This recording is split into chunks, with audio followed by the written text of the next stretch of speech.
Good evening and very warm welcome. BNL club के सौजन्य से और 10 न्यूज के ऊपर प्रस्तुत कर रहे हैं हम हमारा नया प्रोग्राम आओ बिजनेस बढ़ाएं। आज का प्रोग्राम, आज के हमारे जो डिस्टिंग्विश्ड गेस्ट हैं वो इस मिथ को बल्कि ब्रेक करने आए हैं कि कैसे लोगों को लगता है कि बिजनेस मतलब ओनली प्रॉफिट्स, कैसे बिजनेस को पर्पसफुल भी बना सकते हैं। जो है बिजनेस और चैरिटी अलग अलग होनी जरूरी नहीं है। अगर आप सर्विस माइंडसेट रखते हैं तो कैसे बिजनेस करते हुए एक पर्पसफुल बिजनेस मॉड्यूल आप तैयार कर सकते हैं, लोगों की सेवा भी कर सकते हैं और as a successful business venture उसको रन भी कर सकते हैं। आज हमारे साथ जुड़ी है बहुत ही talented expert team of Axis clinics, जो कि आम लोगों के कहना चाहिए कि हड्डियों को मजबूत करने के लिए, सशक्त करने के लिए, जो बोन से रिलेटेड, हमारे जॉइंट से रिलेटेड जो लोगों के बहुत सारे मिथ्स हैं कि कैसे हमारी हेल्थ इंप्रूव हो, कैसे हम एक हेल्दी लाइफस्टाइल जी सकते हैं एक एनर्जी के साथ, एक स्ट्रेंथ के साथ और बहुत ही अफोर्डेबिलिटी रखते हुए, न्यू टेक्नोलॉजीज को एब्जॉर्ब करते हुए कैसे अपनी लाइफ को बेटर बनाया जाए। इन्हीं सब सवालों के जवाब देने के लिए हमारे साथ जुड़ी है बहुत ही काबिल टीम ऑफ एक्सिस क्लिनिक्स। तो मैं स्वागत करती हूँ सबसे पहले हमारे श्रोताओं का जो हमें सुन रहे हैं और हमें अपने सवाल जो है वो लाइव यहाँ पर पूछ सकते हैं। और मैं स्वागत करती हूँ doctor Saurabh Garg. Doctor Saurabh Garg, very good evening. Very good evening Shweta ji. Thank you for taking the time out. Doctor Saurabh, आपके साथ हमारे साथ जुड़े हैं साथ में डॉक्टर मधुजीत गुप्ता। नमस्कार। नमस्कार श्वेता। नमस्कार, very very warm welcome doctor Madhujit. Thank you so much, thank you so much. एक और काबिल डॉक्टर हमारे साथ हैं डॉक्टर मधुर चड्डा। हेलो श्वेता, कैसे हो? Thank you so much, thank you for your time. Thank you so much, thank you. तो आज आप लोगों को हमारे मंच पे बुलाने का हमारा सबसे बड़ा जो पर्पस है, एक तो ये कि आप जैसे यंग काबिल डॉक्टर्स जो सोसाइटी में एक एग्जाम्पल जो पैदा कर रहे हैं कि कैसे न्यू टेक्नोलॉजीज के साथ, नए रिसर्च को साथ लेते हुए कैसे आप एक ऐसी टेक्नोलॉजी को लेकर आते हैं मेडिसिन में जो तरक्की हो रही है उसको इंट्रोड्यूस करते हुए कि कैसे लोगों को लगता है कि अगर मेरे बोन में कुछ प्रॉब्लम हो गया तो कैसे मैं जल्दी रिकवर करूं, कहाँ जाऊं, कैसे इलाज कराऊं। ये सब धारणाओं को बड़ी ही अच्छी, बड़ी कहना चाहिए कि कामयाबी के साथ इन मिथ्स को तोड़ते हुए और अपने सर्विसेज को बड़े ही अफोर्डेबिलिटी के साथ लोगों को इंट्रोड्यूस करते हुए कैसे आप लोगों ने वो जो एक दोनों तरह के कहना चाहिए एग्जाम्पल सेट किए हैं। एक की सर्विस की जा सकती है अगर आप करना चाहें, और साथ ही साथ बिजनेस भी किया जा सकता है अगर उसमें एक राइट पर्पस है। तो एथिकली बिजनेस करते हुए, पर्पसफुल बिजनेस करते हुए, साथ में सेवा की भावना भी साथ में लेते हुए कैसे बिजनेस को आगे बढ़ाया जाए, कैसे लोगों की सेवा भी की जाए, इसकी एक बहुत अच्छी एग्जांपल आप लोगों ने सेट की है। सो थैंक यू सो मच। हमारे पास बहुत सारे सवाल हैं आप सब लोगों के लिए, तो हम शुरुआत करते हैं डॉक्टर सौरभ गर्ग से, क्योंकि इस जो पूरी कहना चाहिए कि जो चक्रव्यूह की जो रचना है उसके जो धारक हैं वो डॉक्टर सौरभ गर्ग हैं, जहां तक मेरी रिसर्च से मुझे पता चला है। डॉक्टर सौरभ, कैसे आपके मन में ये आइडिया आया कि इसको एक नए लेवल तक लेके जाया जाए, just from being practising successful doctors मिलके एक ऐसा एक शिफ्ट लाया जाए सोसाइटी में, लोगों के लिए कुछ नया किया जाए, कुछ अच्छा किया जाए, ये आइडिया कहाँ से आया? श्वेता जी, इस सब के पीछे कुछ हद तक हमारा मीडिया बहुत जिम्मेदार है, जिसने हमारे को इसके लिए प्रेरित किया। आज के डेट में अगर किसी को देखा जाए तो सबसे बदनाम एक डॉक्टर ही होता है और सबसे पूजनीय भी एक डॉक्टर होता है। बिल्कुल, जब अलग अलग परिस्थितियां होती हैं जिसमें इस पेशे को आकलित किया जाता है, तो जब हमने देखा कि मोस्ट ऑफ द टाइम्स ऐसा हो रहा है कि पेशेंट हैज टू पे बहुत ज्यादा from their pocket for treatment जिसमें शायद उसके पैसे बच सकते हैं।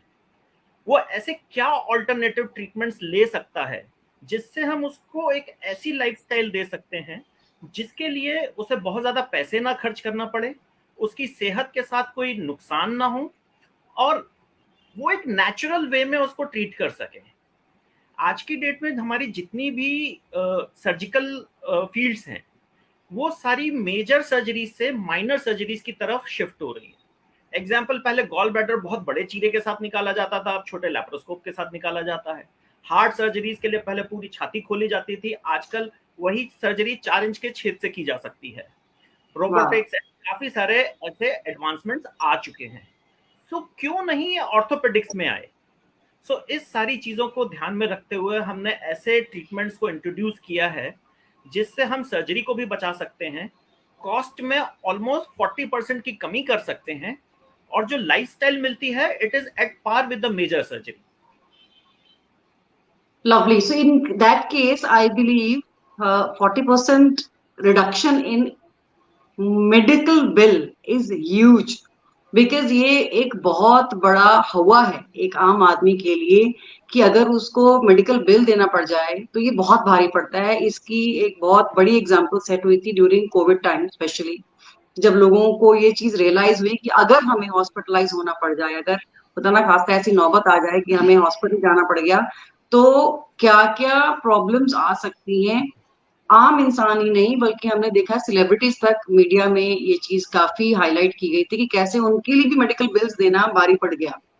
तो हम बिल्स पर बाद में आएंगे, पहले हम आते हैं कि ये जो एज अ बिजनेस, आपको क्या आपके मन में ये चीज आई कि अगर हम इसे एज अ बिजनेस मॉडल करते हैं तो अगर अब आप लोगों को कम चार्ज कर रहे हैं, ठीक है, अगर हम उसे बिजनेस पॉइंट ऑफ व्यू से मैं देखूं, आप लोगों को कम चार्ज कर रहे हैं, तो क्या बाकी सब लोग भी ये कर सकते हैं? बाकी हॉस्पिटल्स या बाकी के जो क्लिनिक्स हैं, क्या वो भी ये प्रैक्टिसेस कर सकते हैं, या आपने कुछ ऐसे कुछ अलग किया है जिसकी वजह से आप लोगों की सेविंग करवा पा रहे हैं? मैम, ये हर कोई कर सकता है जो भी अपने पेशे से, अपने बिजनेस से या अपने मरीज के साथ ट्रुथफुल है, वो ये सारी चीजें कर सकता है। हमने कोई मैजिक नहीं किया है, मैंने किसी की भी अर्निंग को कम नहीं किया, मैंने किसी स्टाफ को कम नहीं किया, मैंने किसी क्वालिटी को कॉम्प्रोमाइज नहीं किया।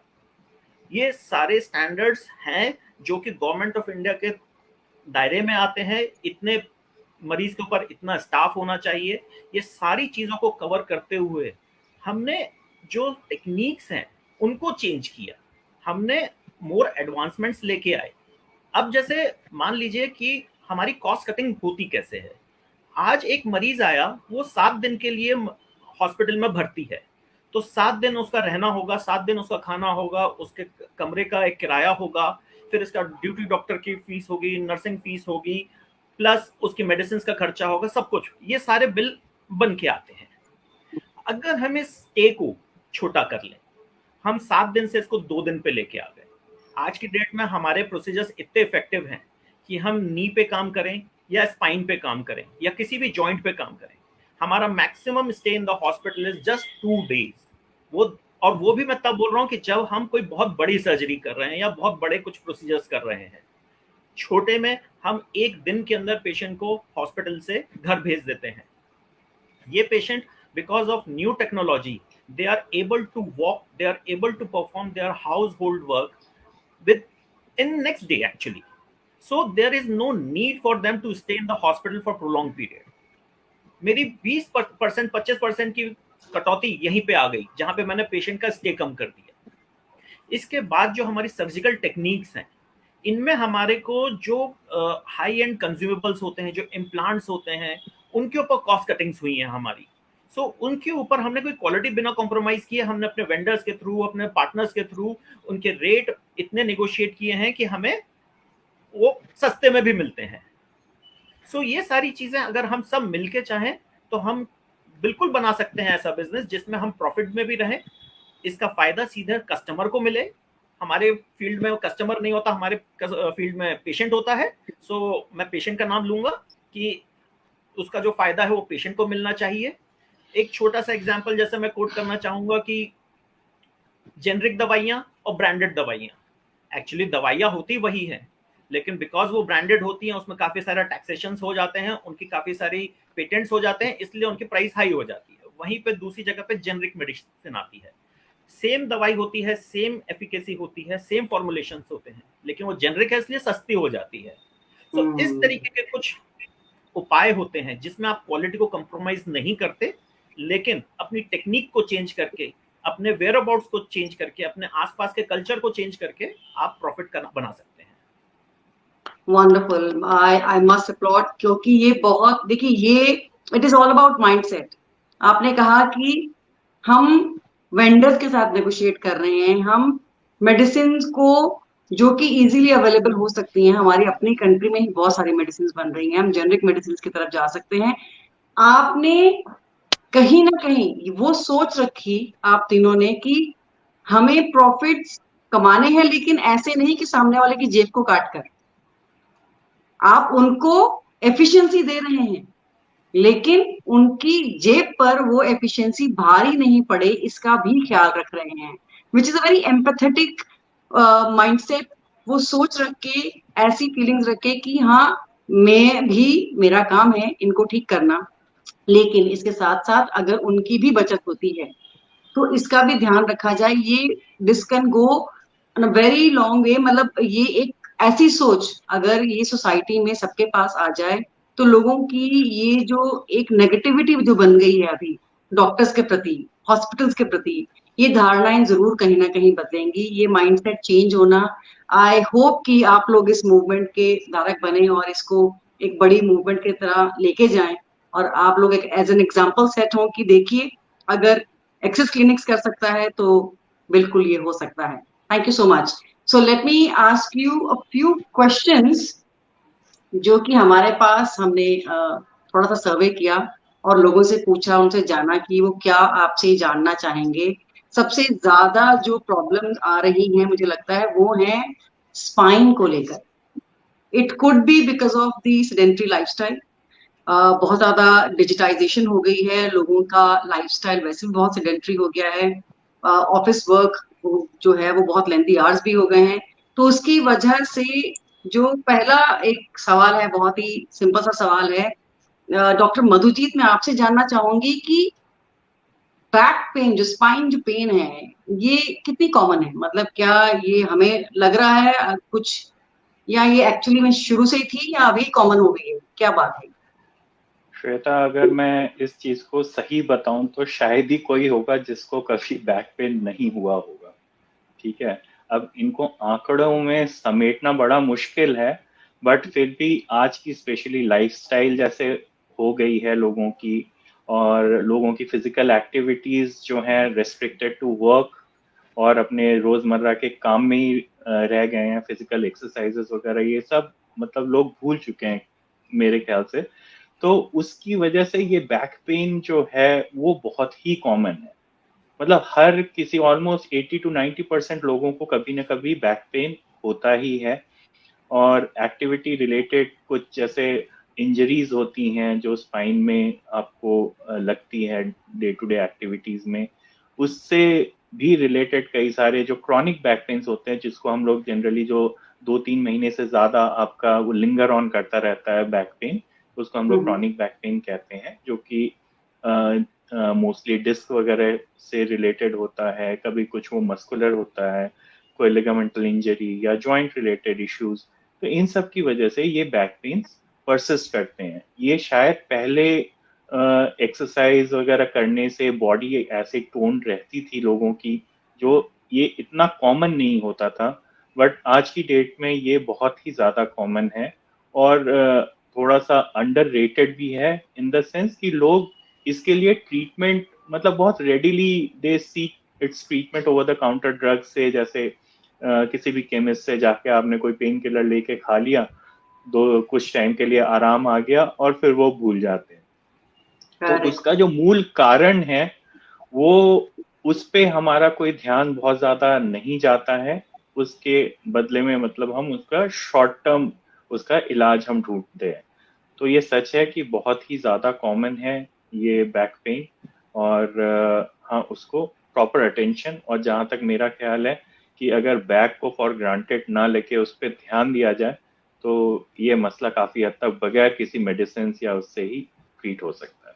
ओह lovely, that's a big statement। I mean, अगर आप कहें कि दवाई से ना करके इसको अगर हम मैनेज कर सकते हैं या अवॉइड किया जा सकता है, तो इसी को थोड़ा सा आगे बढ़ते हुए मैं जानना चाहूंगी आप तीनों से ही, स्पाइन की सर्जरीज जो हैं इसको लेकर भी बहुत तरह की धारणाएं रहती हैं। तो आई थिंक एक एक करके आप अगर हमें सब बता सकें, कुछ कंजर्वेटिव मेथड्स होते हैं जो कि सर्जरी से हटा सकें, सर्जरी करनी ही जरूरी होती है, या सर्जरी के बिना भी कोई तरीका है जिससे कि स्पाइन के ट्रीटमेंट्स किए जा सकते हैं? श्वेता, देखिए, ये जैसे डॉक्टर सौरभ ने बताया है कि विद टाइम बहुत सारी एडवांसमेंट्स हुई हैं। आज हम कई सारे जो स्पाइन रिलेटेड प्रॉब्लम्स जो जिसके लिए शायद ओपन सर्जरी वगैरह की जरूरत नहीं पड़ती थी, लोग उसका ट्रीटमेंट नहीं करा पाते थे। तो आज हम उस चीज का भी इलाज कर सकते हैं बगैर सर्जरी के।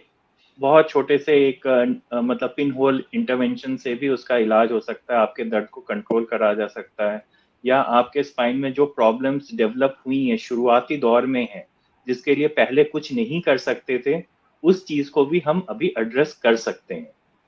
दूसरा ये है कि जो भी बैक पेन वगैरह जो परसिस्ट करता है, जब वो क्रॉनिक बन जाता है, उसमें काफी ज्यादा सेंसिटिविटीज भी डेवलप होती हैं कि नसें वगैरह बहुत सेंसिटाइज हो जाती हैं कांस्टेंट पेन की वजह से।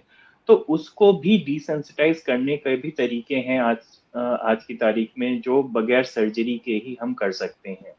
ये सारी चीजें हैं, ये पिन होल इंटरवेंशन से होता है। इसमें आपको कोई कट नहीं लगता है, और ये मतलब जैसे डॉक्टर सौरभ ने बताया, ये हम डे केयर इंटरवेंशन के तौर पे भी हम कर सकते हैं कि पेशेंट ने इलाज कराया और उसी दिन वो चलता हुआ घर वापस जा सकता है। तो ये सारी जो है इनिशियल स्टेजेस की चीजें हैं जो हम ट्रीट कर सकते हैं, जो पहले नहीं होती थी। अब जहां तक सवाल है कि डिस्क, स्लिप डिस्क हुआ या शाटिका हुआ, इन सब का इलाज के बारे में, तो वो भी जैसे डॉक्टर सौरभ ने बोला कि पहले जो चीज जैसे गॉल ब्लैडर की सर्जरी ओपन होती थी, अब वो लैप्रोस्कोपिक होती है। उसी तरह से आज स्पाइन की भी ये डिस्क सर्जरीज वगैरह वो हम लोग बहुत छोटे से कट से कर सकते हैं, वो भी बगैर बेहोश करे, सुन करके ये चीजें कर सकते हैं। तो इसमें बहुत सेफ्टी भी बहुत ज्यादा रहती है, पेशेंट का डाउन टाइम भी बहुत कम रहता है, हॉस्पिटल स्टे जैसा बताया गया कि ऑलमोस्ट अगले दिन ही हम लोग डिस्चार्ज कर देते हैं पेशेंट्स को, वो घर जा सकते हैं, काम पे जल्दी वापस जा सकते हैं। तो जहां तक ट्रीटमेंट का कॉस्ट एक तरफ हमारा कम हुआ, और वही पेशेंट अगर काम पे जल्दी जा पा रहा है, तो उसके लिए वो भी एक अर्निंग है, early Absolutely, return to work. this is a very big thing, तो ये especially बहुत the he past recovery। Reassuring, हाँ जी, ये बहुत ही रीअश्योरिंग होता है पेशेंट के लिए भी कि वो विद इन वीक अपने काम पे जा पा रहा है, और जिस प्रॉब्लम के साथ वो आया था, वो हार्डली एक जितना बैंडेड जितना मतलब वो कट से हम उसको हम करके भेज देते हैं, तो वो भी काफी सेफ है, और मतलब पेशेंट के हित में है कि अगर हम वो चीज करें। तो मैं तो जनरली ऐसा बोलता हूँ हर किसी को कि अगर आपको सर्जरी के लिए बोला गया है, तो कम से कम एक बार हमसे जरूर सलाह लें, ताकि हो सकता है कि हम वही चीज बगैर सर्जरी के या फिर बहुत से छोटे से कट से हम उस चीज को हम कर सकते हैं संभवतः। This is amazing. Thank you so much. Thank you. This is a big thing because ये जो रिकवरी वाला जो पीरियड होता है ना, इससे बहुत डर लगता है लोगों को, कि इसीलिए सर्जरी को अवॉइड करते हैं। पहली चीज तो आपने बताई कि सर्जरी ही अवॉइड की जा सकती है, which is a big thing. I think लोगों को ये चीज जरूर नोट में लिख करनी चाहिए कि एक्सिस क्लिनिक से पहले एक बार कंसल्ट जरूर कर लें। पूछिए कि जानिए कि अगर आपको सर्जरी के बिना भी आपकी तबीयत जो है ना वो ठीक हो सकती है, आप you can be back to work because of that. Second, down time, जैसे आपने कहा कि रिकवरी जल्दी होती है, ड्रेसिंग आपने कहा कि बहुत ज्यादा नहीं करनी पड़ती बिकॉज इंटरवेंशन ही बहुत ही माइन्यूट है। हम बिल्कुल। आपके पास फिर से आएंगे एंडोस्कोपिक स्पाइन इंटरवेंशन के जानने के लिए, लेकिन उससे पहले मैं जानना चाहूंगी डॉक्टर मधुर चड्ढा से कि हमने जो एक नी इंजरी मैनेजमेंट, जो ज्यादातर जो स्पोर्ट्स से रिलेटेड जो इंजरीज होती हैं, इसके बारे में आप हमें क्या बता सकते हैं, स्पेशली जो नी ऑर्थो आर्थराइटिस होता है, इसको क्या प्रिवेंट किया जा सकता है, मैनेज किया जा सकता है? प्लीज इलेबोरेट की क्या बता सकते हैं आप हमें इसके बारे में? श्वेता, दो चीजें होती है। एक होता है नी रिलेटेड स्पोर्ट्स इंजरीज, जो एक तो जो एक्टिव स्पोर्ट्समैन में काफी कॉमन है, जिसमें ज्यादातर मेनिस्कस मतलब जो नी के बीच में गद्दियां होती है उसको इंजर हो जाना, या ACL ligament, anterior cruciate ligament बहुत कॉमन है जो इंजर हो जाता है। तो कभी भी इमीडिएटली इंजरी होती है तो उसका ये मतलब नहीं कि आप डायरेक्ट जाके सर्जरीज पे चले जाओ, वो कभी जाने की जरूरत होती है। आपके स्कैन्स कराइए, स्कैन्स को एसेस कराओ कि प्रॉपर कितनी इंजरी है, आपके क्लिनिकल सिम्टम्स क्या है, एंड देन प्लान की इसको एक सर्जिकल इंटरवेंशन चाहिए या इसको एक मिनिमली इन्वेसिव इंटरवेंशन चाहिए, जो हम लोग एक्सेस में भी करते हैं, और कंजर्वेटिव मतलब सिर्फ फिजिकल थेरेपी एंड एक्सरसाइजेस, तो A, B and C plan पे जा सकते हैं। तो exact immediate surgeries are not extremely required और वेरी एक्टिवली डन। कुछ उनकी ग्रेडिंग और स्टेजिंग के हिसाब से होता है, क्लिनिकल सिम्टम्स के हिसाब से होता है, और थोड़े टाइम तक के लिए अवॉइड करो तो ज्यादा बेहतर है, and then we can plan कि इसमें क्या किया जा सकता है। और इसका मैनेजमेंट हमेशा रहता है पहले कंजर्वेटिव अप्रोच फिजिकल थेरेपीज के साथ। अगर उसके बाद भी रिजल्ट्स नहीं आ रहे and you want a faster recovery और less down time, then Axis पे हम लोग ये ऑफर करते हैं इनको regenerative treatments which really help them. और तब भी अगर उनके इंजरीज बहुत ज्यादा पैटर्न हैवी है जो नहीं रिकवर होने वाले, then we can get into a major surgical procedure. Second part जो आपने पूछा, ओस्टियोआर्थराइटिस। ओस्टियोआर्थराइटिस अभी लाइफस्टाइल डिजीज है जो अर्ली सेट इन हो रहा है। Even people in their 40s, late 30s, mid 40s, early 50s are getting it. और इसको प्रिवेंट कैसे कर सकते हैं? Food, nutrition, exercise and obesity. Obesity जो है वो सबसे बड़ा किलर है नीज के लिए, स्पाइन के लिए। तो एक्टिव होना सबसे इम्पोर्टेंट पार्ट है। और एक्टिविटी का मतलब ये नहीं कि you have to be in your gym every day या बहुत ज्यादा हैवी एक्टिविटी करो। Simple brisk walking, normal walking भी अगर महीने में 3 बार कर लो। अपना न्यूट्रिशन ठीक रखें, खाने पीने का ध्यान रखें, फास्ट फूड को अवॉइड करें, सनलाइट प्रॉपर ले, अपना न्यूट्रिशन जिसको micro and macro nutrition maintain करें, तो आपका ये अवॉइड कर सकते हैं। और स्मोकिंग एंड अल्कोहल जितना लिमिटेड रखो उतना बेहतर है। और नीज की एक्सरसाइजेस सिंपल एक्सरसाइजेस होती हैं जो 10 मिनट सुबह शाम भी करोगे, आप ओस्टियोआर्थराइटिस को प्रिवेंट कर सकते हो। You don't have to be very aggressive. और एक जो सबसेट हम देखते हैं, या तो बिल्कुल ही एक्सरसाइज नहीं कर रहे होते, या एक होता है जो एक्सट्रीम एक्टिविटी में चले जाते हैं, रेस्ट पीरियड भी नहीं दे रहे। एंड डीप स्क्वाट्स, जिसको कहते हैं हैवी वेटेड स्क्वाट्स, जो मैं जिम इंजरीज बहुत देखता हूँ नी में, उनको बहुत जल्दी है कि जल्दी हो, पहले दिन ही जाओ जिम, पहले 3 दिन में ही जाके मैं स्क्वाट्स मारूं या डेडलिफ्ट्स मारूं। Deadlift is not for a general population. Deadlift is not for even sportsmen. सबसे पहली बात, वो एक स्पेसिफिक एक्टिविटी है जो कुछ लोगों को ही सूट करती है, और उसमें पेल्विक मूवमेंट का बहुत इंपॉर्टेंट रोल है। क्योंकि अगर गलत डेडलिफ्ट मान ली विदाउट आपकी मूवमेंट्स पेल्विस की स्पाइन की अच्छी नहीं है, तो लो स्पाइन इंजरी होनी है। नीज का अगर एंगल ठीक नहीं बैठा तो गद्दियां या एसीएल भी डैमेज होना। You have to go step by step into all of this. Okay, so thank you so much, thank you.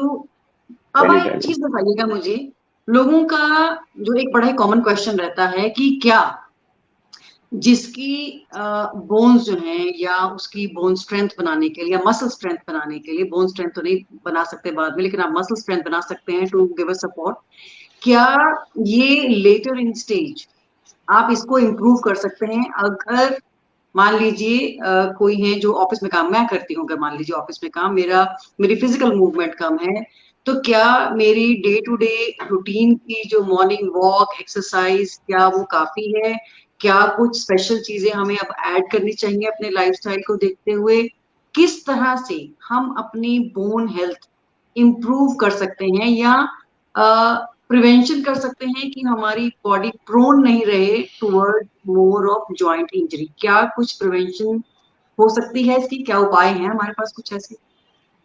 हाँ श्वेता, इसके लिए काफी उपाय हैं। देखो, एज वाइज सब कुछ डेलिनेट कर सकते हो। जब अर्ली 20s और 30s में होते हो, आपकी बॉडी को इतनी चीजों की जरूरत होती नहीं है, बॉडी हीलिंग भी अच्छा रहता है, आपके खुद के सेल्स काम कर रहे होते हैं हील करने के लिए। Once you cross age of 30, spine degeneration भी चालू हो जाता है, उसके बाद बोन डीजनरेशन, नी, शोल्डर सब चालू हो जाता है।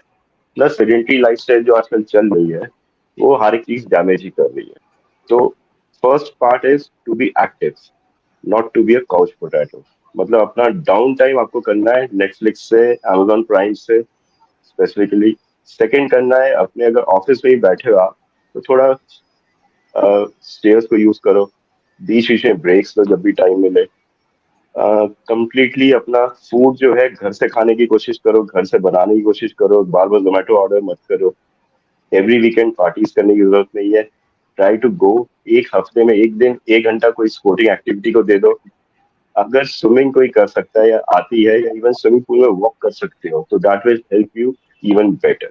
और वंस अ फीमेल क्रॉसेस 35, उसको थोड़ा सा वेट ट्रेनिंग ले लेनी चाहिए। Weight training will help build your bones like anything, क्योंकि फीमेल्स में ओस्टियोपोरोसिस ज्यादा कॉमन है, थोड़ी ब्रिटलनेस ज्यादा जल्दी आ जाती है।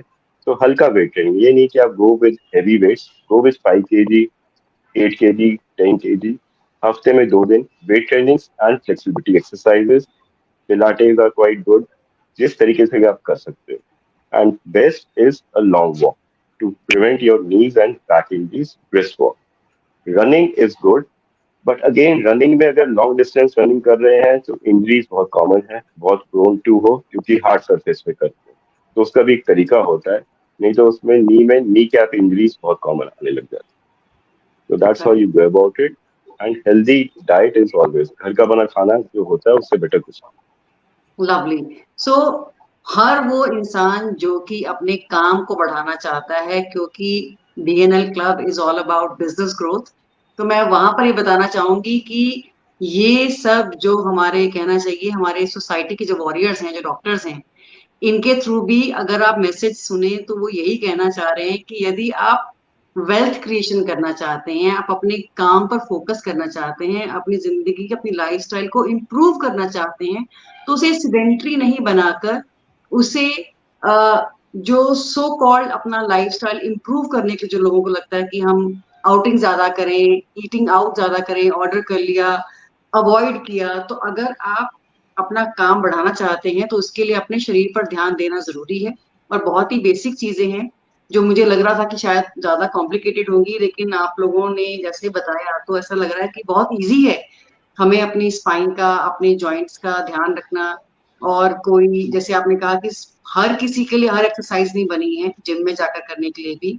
अगर कोई ब्रिस्क वॉक भी कर रहा है, कोई बेसिक स्विमिंग भी कर रहा है, स्विमिंग नहीं आती तो खाली वाटर में वॉक भी कर रहा है, even that can prevent and improve our bone health a lot, which will give us that extra energy। जो लोगों को आजकल शिकायत रहती है ना, एनर्जी नहीं है, ताकत ही नहीं है, करें क्या?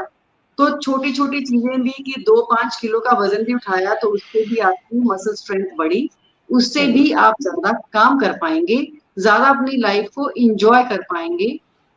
और ऐसे ऐसे डॉक्टर से मिलते जाएंगे जो कि कम प्रॉफिट में भी आपको ज्यादा बेनिफिट दे पाएंगे, आपकी लाइफ सुधार पाएंगे। Thank you so much. So coming back to doctor Saurabh and doctor Madhu ji, मैं जानना चाहूंगी कि एक जो हमारे पास एक स्पेसिफिक क्वेश्चन आया था, which is about spine endoscopic interventions. तो क्या है, क्या ये एक टारगेटेड ट्रीटमेंट होता है? कुछ लोगों को लगता है कि इससे पैरालाइज होने के सॉरी काफी चांसेस रहते हैं। कितना सही है ये और कितना गलत है? और क्या सर्जरीज जो होती हैं वो अंडर लोकल एनेस्थीसिया की जा सकती हैं या नहीं? सो श्वेता, देखिए, जो स्पाइन एंडोस्कोपी है वो ऐसे मरीजों के लिए इजाद की गई थी जिनके लिए ओपन सर्जरी करना बहुत घातक था। जैसे कुछ ऐसे मरीज थे जिनको दिल की बहुत बड़ी गंभीर बीमारी है, किडनी रिलेटेड कोई ऐसे इश्यूज हैं जिसमें हम उनको बेहोश नहीं कर सकते, एनेस्थीसिया रिलेटेड कुछ ऐसे कॉम्प्लिकेशंस होते हैं मरीजों में, जैसे सांस की, लंग्स की कमजोरी होना, जिसमें हम किसी को अगर बेहोश करते हैं तो होश में लाने में दिक्कत जाती है। तो ऐसे कुछ मरीजों के लिए एंडोस्कोपी वाली स्पाइन की जो ट्रीटमेंट थी वो इजाद की गई। Over the period of time उस पद्धति ने अपने आप को इतना इम्प्रूव किया कि वो अब आज की तारीख में बड़ी स्पाइन ओपन सर्जरीज को रिप्लेस करने के लिए पूरी तरह तैयार है। इस पद्धति में हम एक 1 सेंटीमीटर से भी छोटा छेद जो कि स्किन के ऊपर किया जाता है, एक्चुअल अंदर में तो और भी छोटा होता है, लेस देन 1 सेंटीमीटर, यानी आप समझ सकते हैं कि एक कार की चाबी की जितनी मोटाई होती है उससे भी छोटा छेद होता है ये। तो उतने बड़े छेद से हम एक दूरबीन को अंदर डालते हैं, सीधे हम टारगेट तक पहुंचते हैं, जो कि हमारी एक डिस्क हो सकती है या एक बोनी ग्रोथ हो सकती है। वहां पे जाके अपना काम करके हम बिना नस को छेड़े या नस से पूरी तरह से सेफ्टी की दूरी बनाए रखे हुए हम अपना काम करके वापस आ सकते हैं। इस पद्धति में सबसे बड़ा बेनिफिट पेशेंट के लिए होता है। वो क्या होते हैं, जैसे पेशेंट को बेहोश करने की जरूरत नहीं होती, सो एनेस्थीसिया रिलेटेड जितने भी कॉम्प्लिकेशंस होते हैं वो सारे खत्म हो जाते हैं। इसके बाद क्योंकि बहुत ही छोटा सा चीरा रहता है, मरीज की पोस्ट ऑपरेटिव केयर और रिकवरी बहुत फास्ट हो जाती है। जहां पे आप सुनेंगे कि स्पाइन सर्जरी का मरीज 3 हफ्ते तक घर पे रहता है, अपनी केयर कर रहा होता है, दूरबीन से हुए इलाज वाला व्यक्ति चौथे से 5वें दिन अपने ऑफिस को रिज्यूम कर सकता है। तो आप खुद सोच सकते हैं कि इसमें कितनी रैपिड रिकवरी होती है एज कंपेयर टू बड़ी सर्जरी या ओपन स्पाइन सर्जरी। तीसरी चीज, जब मरीज बेहोश होता है और जब हम उसको ओपन स्पाइन में कन्वर्ट करते हैं, तब बहुत सारे स्ट्रक्चर ऐसे होते हैं जिनको क्रॉस करके हमें वहां तक डिस्क तक या अपने जो कल्प्रिट होता है, जो पेन का जनरेटर होता है, वहां तक पहुंचना पड़ता है। वो सारे ऐसे वाइटल स्ट्रक्चर्स सर्जरी के स्टेप्स के दौरान में काफी समय प्रेशर को हैंडल करते हुए पाए जाते हैं। इसलिए भी कई बार बड़ी सर्जरीज में कॉम्प्लिकेशंस देखे जाते हैं। क्योंकि ये दूरबीन से किया जा रहा है तो वो सारे स्ट्रक्चर्स को हम अवॉइड कर सकते हैं। इट इज जस्ट लाइक कि हमने एक शहर था जिसमें काफी ट्रैफिक था, हमने एक बाईपास सड़क बना ली, तो अब जो मेजर जिसको शहर के थ्रू नहीं जाना पड़ेगा, जिसको सिर्फ शहर क्रॉस करना है, वो बाईपास के थ्रू चला जाएगा। सो समथिंग लाइक दैट, हम इस पद्धति से सारी चीजों को बाईपास करके सीधे टारगेट तक पहुंच सकते हैं, उसके ऊपर काम कर सकते हैं और हम उसके बिना किसी कॉम्प्लिकेशन के या minimal blood loss, minimal surgery के उससे हम पेशेंट को रिलीफ दे सकते हैं।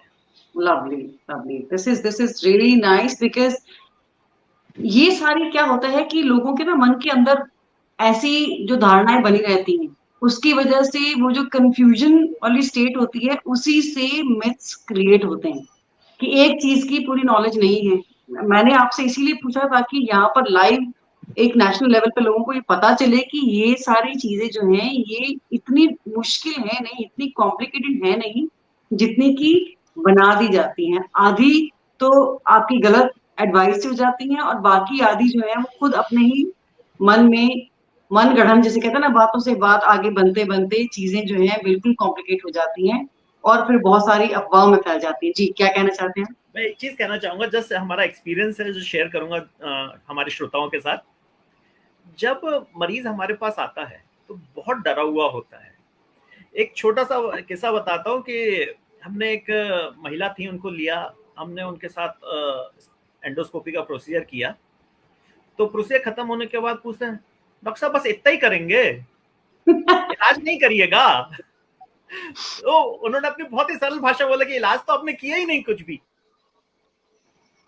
फिर हमने उनको समझा, आपसे बात करते करते जो हमने किया वही इलाज था, और अब आप जब खड़े होके जब चलेंगे तब आपको समझ में आएगा। और जब वो उसी 2 घंटे के बाद जब हमने उनको चलाया, जनरली हम जब भी इस टाइप के प्रोसीजर करते हैं तो 2 घंटे में मरीज को हम चला भी देते हैं। तो जैसे ही हमने मरीज को चलाया तो बोले कि डॉक्टर साहब आपने तो चमत्कार कर दिया। ये बात तो सही है। 2 घंटे तो मतलब मुझे भी सुन के लग रहा है कि इट इज टू सून, लेकिन है तो ये सही बात है। जो डर होता है और उसके बाद का जो रिजल्ट होता है, उसके बीच में इतना फर्क है, यानी कि लोगों की सोच तभी बदलती है जब उस चीज से वो गुजरते हैं। बिल्कुल। जब वो उस चीज से गुजरे नहीं होते तो सच में भय लगता है, सबको डर लगता है। अगर कोई मुझे बोले तो शायद मैं भी एक बार डरूं कि हाँ मुझे स्पाइन में ये करवाना पड़ेगा, लेकिन with so much of experience, so much of exposure, we have seen so many good wonderful results कि अब हमें भी लगता है कि हाँ, अब हमें भी डर नहीं है कि कुछ जरूरत पड़ेगी तो हाँ, मेरे साथ 2 साथी हैं जो मेरे को ऑपरेट कर सकते हैं। चलिए, हमारे दर्शकों को आई एम श्योर ये जानकर, ये सुनकर बहुत अच्छा लगा होगा कि ऐसा भी हो सकता है, बिकॉज मेरे लिए भी एक अचंभित करने वाली बात है कि अगर आप कहें कि स्पाइन सर्जरी हुई और 2 घंटे में आपने खड़ा कर दिया उस इंसान को, ये बहुत बड़ी बात है। तो इसका मतलब है कि अब सही मायने में जमाना बदल गया है। कुछ मैं आप लोगों से जानना चाहूंगी अबाउट रीजनरेटिव मेडिसिन। बहुत कुछ हम सुन रहे हैं रीजनरेटिव मेडिसिन के बारे में, कुछ अलग से प्रोसीजर्स के बारे में थोड़ा सा ब्रीफली बताइए, बिकॉज इस पर एक बहुत लंबी चर्चा करेंगे हम फिर कभी और। लेकिन आज अगर थोड़ा सा मुझे इसके बारे में हमारे दर्शकों को बता सके आप तो बहुत अच्छा रहेगा। मैं सॉरी, मैं इसको हैंडल करने की कोशिश आप लीड लीजिए, कोई बात नहीं। I think doctor Madhur is more learned in this field. देखिए, एलोपैथी के अगर ट्रीटमेंट को अगर आप देखते हैं तो इसमें किसी भी बीमारी का इलाज उस बीमारी को हटा देना, सर्जिकली रिसेक्ट करके उसको अलग करके हटा देना, जैसे अपेंडिक्स का हो गया या किडनी की कोई हो गई तो उतना हिस्सा अपन ने काट के अलग कर दिया, या फिर उसका रिप्लेसमेंट कि हमने किडनी यहाँ की खराब हो गई, हमने किसी दूसरे से बंदे से ले ली, या फिर हमने जॉइंट खराब हो गया तो हमने दूसरे लोहे का एक जो भी हमारा एक मेटलिक इम्प्लांट होता है वो हमने ओरिजिनल की जगह लगा दिया।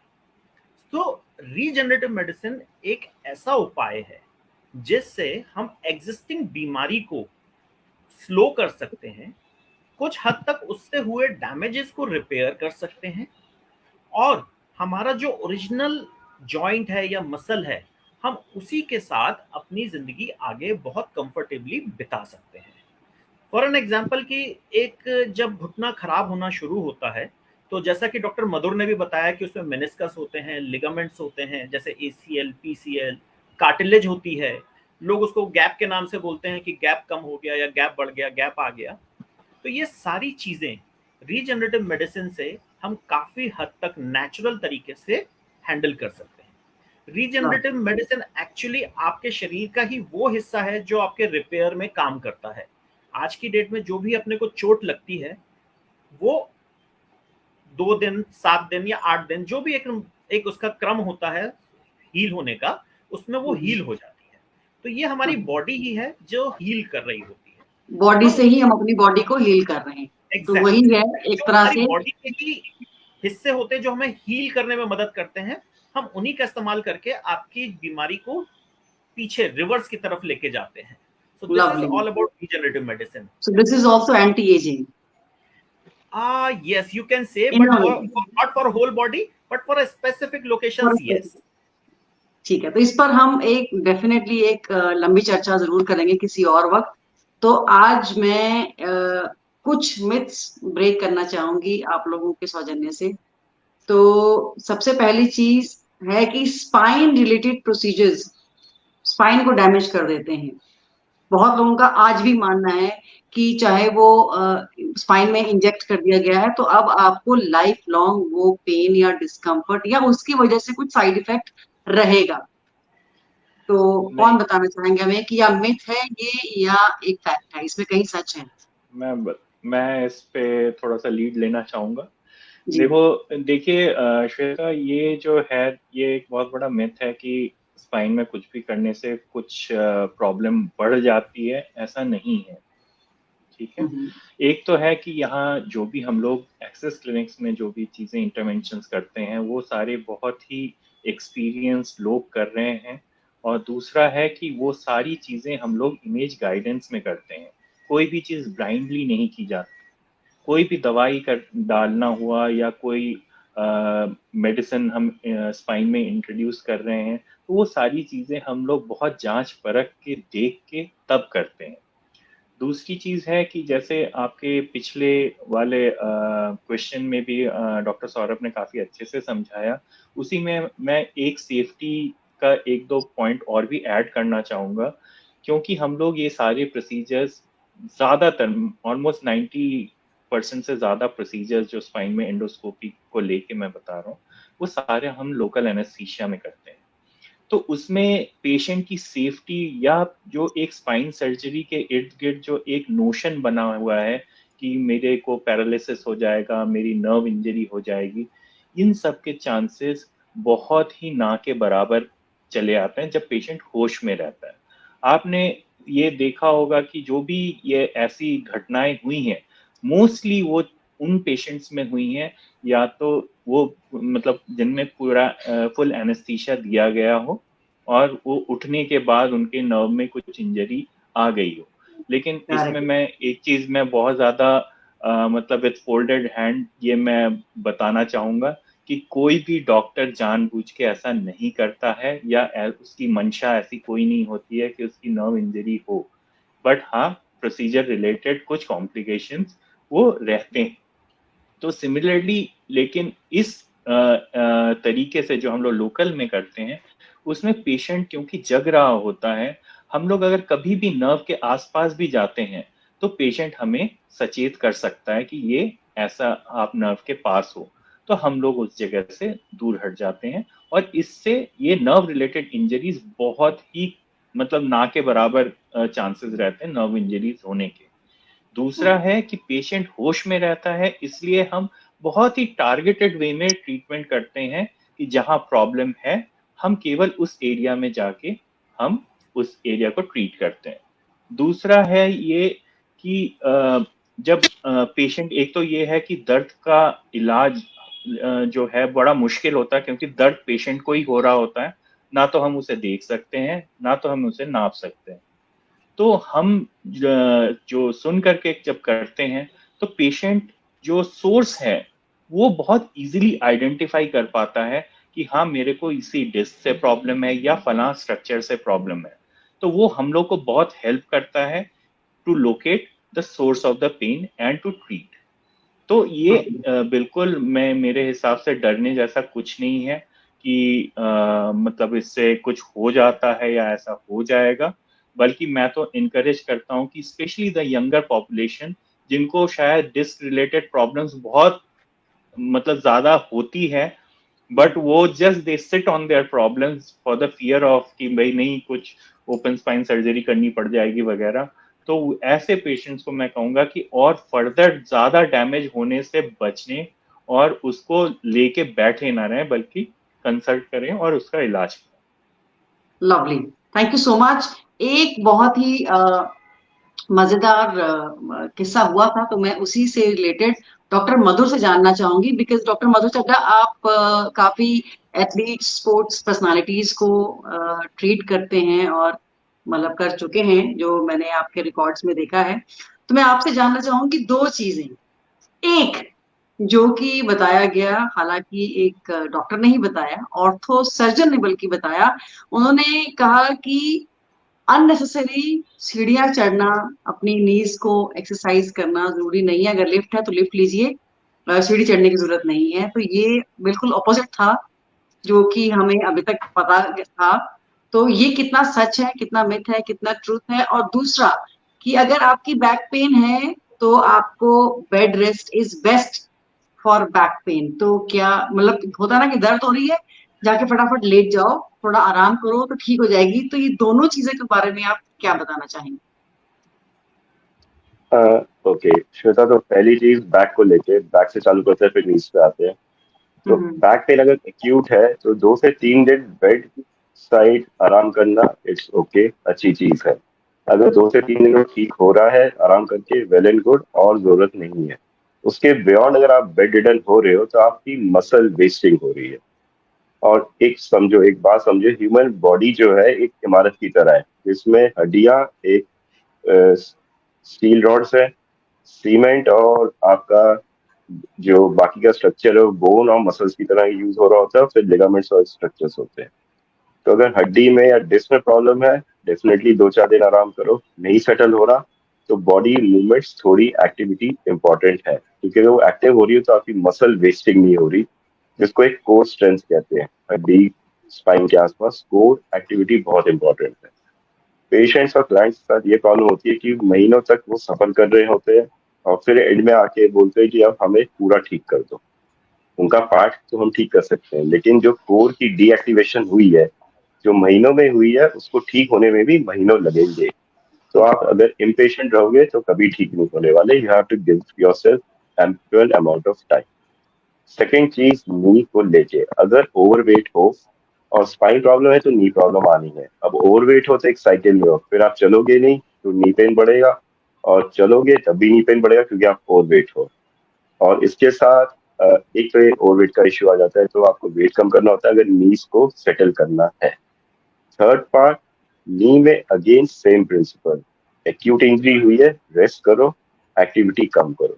लेकिन अगर वही एक्टिविटी ओवर द पीरियड्स खत्म कर दी तो आपकी नीज भी हील नहीं होगी, क्योंकि मसल्स जो नी के आसपास सराउंडिंग मसल्स होती हैं उनकी एक्टिविटी आती है जब वो मसल्स बर्न हो। Burn in the sense activate हो। एक्टिवेट कब होगी? जब आप चलोगे, सीढ़ियां ऊपर नीचे थोड़ा करोगे। हाँ, बहुत ही सीवियर डिजनरेशन है, बहुत ज्यादा डैमेज है, तो डेफिनेटली उस टाइम पे नहीं कर सकते, फिर हमें उसको ट्रीट करना पड़ता है एंड देन एक्टिविटी ले जाना पड़ता है। लेकिन अगर नी कैप अर्ली स्टेज में रब हो रही है, आपने एक्टिविटी नहीं की, तो नी कैप और रब होगी जिससे पेन बढ़ेगा। तो lift is for people who are disabled to an extent कि वो नहीं कर सकते, पर disabled people are more active than abled people. ये हमेशा याद रखिए, they have that need to do some. Thank you so much doctor Saurabh. मैं आपके पास आ रही हूँ एक बहुत मजेदार क्वेश्चन लेके, लेकिन उससे पहले डॉक्टर मधुजीत एंड डॉक्टर मधुर, आप में से जो भी इसका जवाब देना चाहें कि फिजिकल एक्सरसाइज कार्टिलेज को डैमेज कर देती है। अब ये भी एक बहुत कंफ्यूजन वाला एक सवाल आया था। अब समझ में नहीं आएगा कि लोगों को बताया जाए कि एक्सरसाइज से कार्टिलेज डैमेज हो जाएगी तो करनी चाहिए एक्सरसाइज, ज्यादा नहीं करनी चाहिए। And this I am talking about general people, not someone who is injured. चोट नहीं लगी, इन जनरल जो लाइफस्टाइल को इम्प्रूव करने के लिए हमें क्या करना चाहिए? ये सच है कि झूठ है, बताइए।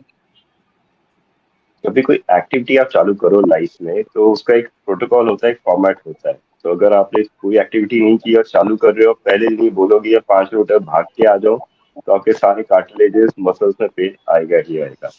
तो एक तरीका होता है, इसको कहते हैं activity cool down warm ups. पहले होता है वार्म अप, कि थोड़ा मसल्स को मूव करो, जॉइंट्स को मूव करो। पहले दिन चलना है तो 1 किलोमीटर चलोगा, आपने कुछ नहीं किया है। अगर 1 किलोमीटर चल रहे, आप घर आते हो वापस, तो थोड़ा सा स्ट्रेच करो, उस जॉइंट को आराम दो, एंड फिर नेक्स्ट दिन फिर ट्राई करो 1 किलोमीटर का, 1 किलोमीटर प्लस 100 मीटर्स एक्स्ट्रा। तो धीरे धीरे एक्सलेट करो उसको। ये नहीं कि मैंने आज 1 किलोमीटर अच्छा कर लिया, दूसरे में 5 किलोमीटर करूंगा, तो फिर इम्पैक्ट ज्यादा आएगा और इरिटेशन ज्यादा होगी। इन लोगों के लिए मतलब जिन्होंने कुछ भी आज तक नहीं किया। नहीं किया तो brave slow it, and study, everything has to be slow and always. Study race, यहाँ पर ये फिट बैठता है फॉर्मूला। तो thank you so much. Gym का भी यही फंडा है कि when you start gym, it is for life time. वो 6 महीने में, 3 महीने में वेट लॉस करके प्लान है तो it will never be successful.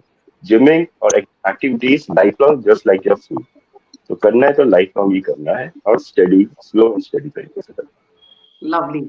अच्छा, एक चीज अब मैं आपसे वापस आते हैं अपने बिजनेस के मुद्दे पे। जो लोगों का एक धारणा रहती है, कई लोगों की, उनको लगता है कि पार्टनरशिप में बिजनेसेस कामयाब नहीं होते।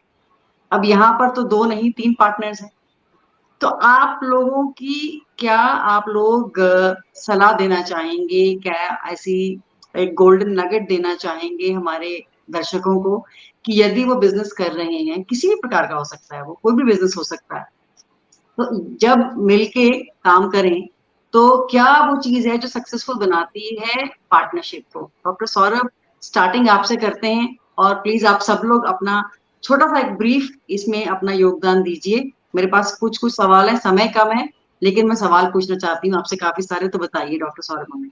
मैं बहुत छोटे से मैं इसका जवाब दूंगा। सिर्फ 2 चीजें हैं जो आपको सक्सेसफुल किसी भी बिजनेस को बना सकती हैं। पहला है ट्रूथ और दूसरा है ट्रस्ट। आपस में, और जिसके साथ आप अपनी सर्विसेज प्रोवाइड कर रहे हो, कस्टमर है या पेशेंट है, उसके साथ ट्रुथफुल रहो और आपस में ट्रस्ट रखो। कई बार ऐसी गलतफहमियां हो सकती हैं बिजनेस में कि आपने ये डिसीजन लिया तो किस लिए लिया। बैठिए, बात करिए, अपना पक्ष रखिए, सामने वाले का पक्ष सुनिए। I think things will be sorted. Trust and truth. So transparency जितनी ज्यादा होगी उतनी ही ज्यादा क्लैरिटी रहेगी। करेक्ट? जी लवली। डॉक्टर मधुजीत, क्या कहना है आपका? आप सहमत हैं इनकी बातों से? आई थिंक उनका कनेक्शन थोड़ा सा वीक है। डॉक्टर मधु सिद्धा, आप क्या बताना, आपकी क्या राय है? श्वेता, तो कोई भी पार्टनरशिप हो के लाइफ में, जैसे सौरभ, डॉक्टर सौरभ ने कहा, डेफिनेटली ट्रस्ट तो सबसे इम्पोर्टेंट पार्ट है। उसके साथ मैं बोलूँगा कि नॉलेज अपग्रेडेशन जो बहुत एसेंशियल है।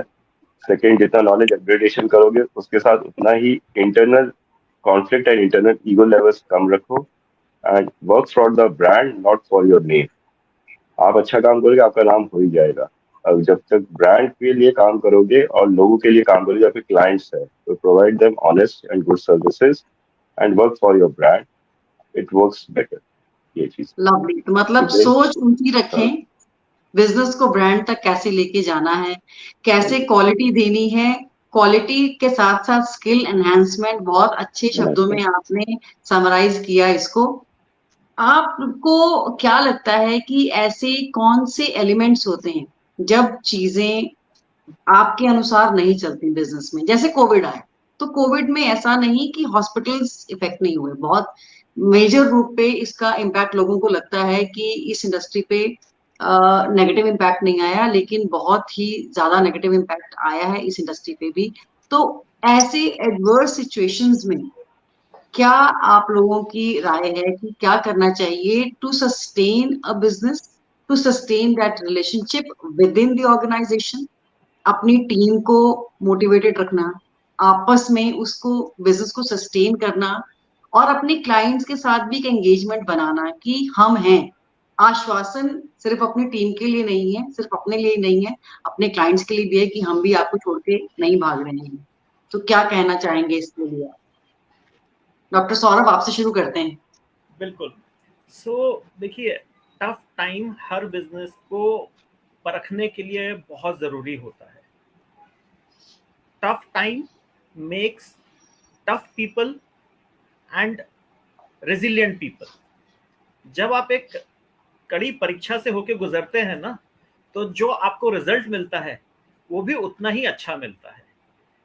खराब समय में मैं यही बोलूँगा कि अपने आप को डिप्रेशन या अपने आप को उस जगह से विरक्ति की जगह ले जाके, उससे हटा के अपने आप को ऐसी जगह पे इन्वेस्ट करो, जैसा कि डॉक्टर मधुर ने बोला कि न्यू टेक्नोलॉजी को गेन करो। कोविड के टाइम में हम लोगों ने यही किया। जब हम लोग के पास ऐसी परिस्थितियां थी कि मरीज बाहर नहीं निकल सकता या मरीज को सर्विसेज नहीं मिल सकती हैं, हमने अपनी टेक्नोलॉजी को, हमने अपनी एजुकेशन को और स्ट्रांग बनाया। इसके साथ में हमने अपनी जितनी भी टीम है उनको अपने साथ जोड़ के रखा कि हमें पता है, being a doctor also we had थोड़े से नोशंस थे कि भाई कब तक चलेगा, ये कैसा चलेगा। लेकिन टफ टाइम कभी भी एक जैसा नहीं रहता। दिन के बाद रात आएगी ही और रात के बाद सुबह आएगी ही। उस सुबह के इंतजार में आपको अपनी रात बहुत अच्छे से चलानी है। आपको सुबह के लिए तैयार होना है, क्योंकि रात आपको ऐसा वक्त देती है जिसमें आप सुबह की तैयारी कर सकते हो। तो बुरे वक्त में अपने आप को तैयार करो अच्छे वक्त के लिए। जिसे कहते हैं ना कि अपना, आपका जो असल कैरेक्टर है वो निकल के आता है ऐसी सब समय में। Very nice, thank you so much. So doctor Madhujit, आपको क्या लगता है कि क्या ज्यादा जरूरी है, जिसे हम क्लाइंट एक्सपीरियंस कहते हैं, आपके लिए जो पेशेंट एक्सपीरियंस है कि जो आपके पास आए हैं आपकी सर्विसेज लेने, उसमें कितनी ज्यादा आपको लगता है कि भूमिका अदा करती है आपके स्टाफ की ट्रेनिंग, जिसे हम कहते हैं कि एसओपीज जो सेट करते हैं बिजनेस के लिए? तो जब वो प्रोसीजर सेट किए जाते हैं, उसके लिए जो ट्रेनिंग दी जाती है अपने स्टाफ को, क्या उसका आपको लगता है कि रोल है एक अच्छे क्लाइंट एक्सपीरियंस के लिए, एक अच्छे कस्टमर एक्सपीरियंस के लिए? श्वेता, जैसे कि मैंने, हाँ, आपने देखा मोस्टली हम लोग का जो काम है वो दर्द के इर्द गिर्द ही घूमता है। अब वो दर्द कहीं जैसे घुटने का हो, जॉइंट पेन हो, स्पाइन रिलेटेड प्रॉब्लम्स हो, तो जब हमारे जो पेशेंट्स जब भी हमारे कांटेक्ट में आते हैं या उसके बाद जो ट्रीटमेंट चलता है उस दौरान, जब भी हमारे स्टाफ के साथ इंटरेक्शन उनका होता है, तो आप ये समझिए कि वो जो भी क्रॉनिक पेन से ग्रस्त है, मतलब बहुत ही परेशानी में है, उसको ना बहुत ही संवेदनशीलता के साथ उनको हैंडल करना पड़ता है, और वो हर लेवल पे होता है।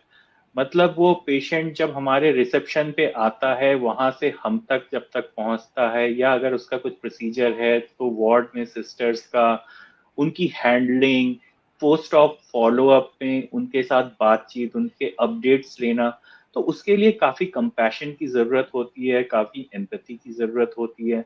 और इन सब चीजों के लिए हम लोग, जो भी हमारे साथ जुड़े हुए हैं स्टाफ मेंबर्स, उनको हम सेंसिटाइज भी करते हैं बिफोर हैंड, और उनको ये चीजें और इनकी अहमियत स्पेशली उनको विथ एग्जाम्पल समझाया जाता है कि अगर आपके साथ आपके सगे संबंधियों का ऐसा कुछ हो तो आप क्या करोगे।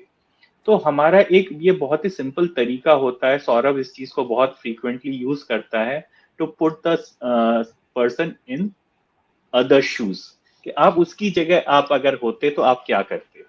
तो ये एक हम लोग का काफी एडवांटेज रहता है कि हमारे जो भी साथ जुड़े हुए हैं, जो इवन पेशेंट्स को कॉल भी करते हैं, वो बहुत ही कंपैशनेटली उनसे बात करते हैं, उनके बारे में रेगुलर अपडेट्स, इसके लिए हमें बताने की जरूरत नहीं पड़ती है, वो अपने आप ही ये प्रोसेस से चलता रहता है कि सो वो, एक बार हाँ आपने ट्रेनिंग दे दी, आपने समझा दिया, बिल्कुल अब उसको I am sure day to day आप मतलब कहीं ना कहीं थोड़ा सा स्लाइटली मॉनिटर भी करते होंगे कि वो बिल्कुल इम्प्लीमेंट भी की जा रही है वो ट्रेनिंग। बिल्कुल तो इसी बिल्कुल। में एक एक सवाल मैं और पूछना चाहूंगी डॉक्टर मधुर चड्ढा आपसे कि अब अ, जब अब आप लोगों का जो प्रोफेशन है ना, वो actually I think most stressful, physically भी, इमोशनली भी, मेंटली भी, because you are seeing traumas in a way. तो सबकॉन्शियसली कहीं ना कहीं वो हिट करता होगा जब आपके पास इतने इंजर्ड लोग आते हैं, जब आप सर्जरीज कर रहे हैं, तो हर जगह जिसे कहते हैं चोट है, खून है,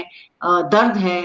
तो ऐसे स्ट्रेसफुल माहौल में क्या आप, क्योंकि मुझे लगता है कि जो लोग कंप्लेन करते हैं कि हम बिजनेस कर रहे हैं, बहुत स्ट्रेस रहती है, कैसे कोप अप किया जाए, तो मुझे लगता है आप लोगों से बेहतर शायद ही कोई होगा, क्योंकि आप लोग मैक्सिमम स्ट्रेस देख रहे हैं सामने वाले की भी, और आपके ऊपर भी वो प्रेशर है क्योंकि उसकी पेन को रिलीव करना है, उसे ठीक करना है।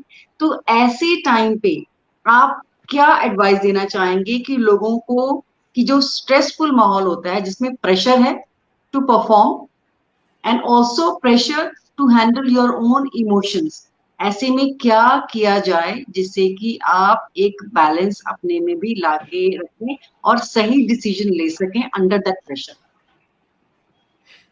इन प्रेशर टैक्टिक सिचुएशंस श्वेता ये रहती है कि first of all always keep a smile on your face, don't frown, जो भी है you have to smile no matter what. अगर हंसते रहोगे तो थोड़ा सा आप खुद भी रिलैक्स रहोगे। Keep your work environment lighter, मतलब कि आसपास जो आपके साथ स्टाफ है उनसे झगड़ने से या चिल्लाने से कुछ होना नहीं है। You keep the environment lighter.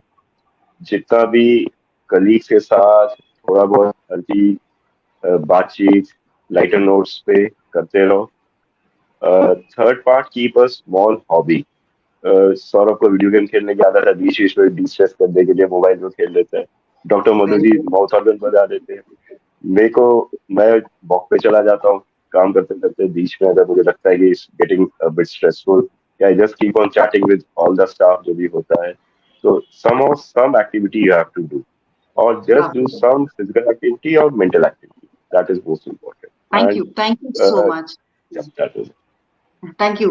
Doctor Saurabh, एक लास्ट सवाल फटाफट से आपसे कि जब ये सब चीजें हो रही होती हैं, आपको एक तो हो गया इंटरनल, अब जब आपने ये इनिशिएटिव लिया और एक रूटीन के पैटर्न को, अपनी इंडस्ट्री के रूटीन के पैटर्न को आपने तोड़ा, अब आपने कहा कि मैं लोगों के बिल कम करूंगा और मैं उनको वैल्यू भी ज्यादा दूंगा, और अपने वेंडर्स के साथ भी आपने जैसे कहा कि मैंने नेगोशिएट करके, तो क्या आपको अपनी इंडस्ट्री से इस चीज के लिए सपोर्ट मिली या थोड़ा सा बैकलैश मिला? Okay, that's an interesting thing. So, see, when हमारा जो बिजनेस मॉडल है, या कह लो कि हमारे काम करने का जो तरीका है, it exist inside the hospital. Okay. So शुरू में हमें बहुत बैकलैशेस मिले, जब हॉस्पिटल को हमने समझाया कि हम आपके यहाँ मरीज को ज्यादा नहीं रोकेंगे, लेकिन और आपके जो कंज्यूमेबल्स हैं वो भी काफी कम लगेंगे, और तो हर किसी का एक इम्प्रेशन ये था कि अगर पेशेंट हमारे पास रहेगा नहीं, रुकेगा नहीं, उसके ऊपर खर्च ज्यादा नहीं होगा, तो हम कमाएंगे कैसे। So that was the very tough thing to tell them कि नहीं, पैसा जो आता है मरीज के रुकने से नहीं आता, पैसा आता है मरीज के सेटिस्फाई होके वापस जाने से। जो एक मरीज सेटिस्फाई होके जाता है वो जाके सबसे पहले अपने रिश्तेदार को बोलता है कि उस डॉक्टर ने मेरे को इतना अच्छे से ट्रीट किया, एक बार जाके उसको जरूर दिखा लो। और यही हमारे इंडियन कल्चर की खूबी है कि हमारे घर में हम मोहल्ले में एक सर्जरी होती है, लेकिन पूरा मोहल्ला उसको देखने जरूर जाएगा और वो सबको एडवाइस देगा कि ऐसा करना चाहिए, कि ऐसा नहीं करना चाहिए। तो हमारी कम्युनिटी बहुत स्ट्रांग है, वेस्टर्न कम्युनिटी की तरह नहीं है कि जिसमें बाजू वाले की डेथ भी हो गई तो हमें 10 दिन बाद पता चलता है, नहीं। सो जब हॉस्पिटल को हमने इसके लिए पुश किया तो हमें काफी बैकलैश आया। आज की डेट में हालात ये हैं कि most of the hospital approach us कि let's start on your model, can you share these models with us. और हमारा हॉस्पिटल ये बोलता है कि नहीं, अब आप यहां से कहीं नहीं जाएंगे, अब आप सिर्फ यहीं रहेंगे। सो ये चेंजेस हुए हैं over the period of time. So nice, thank you so much.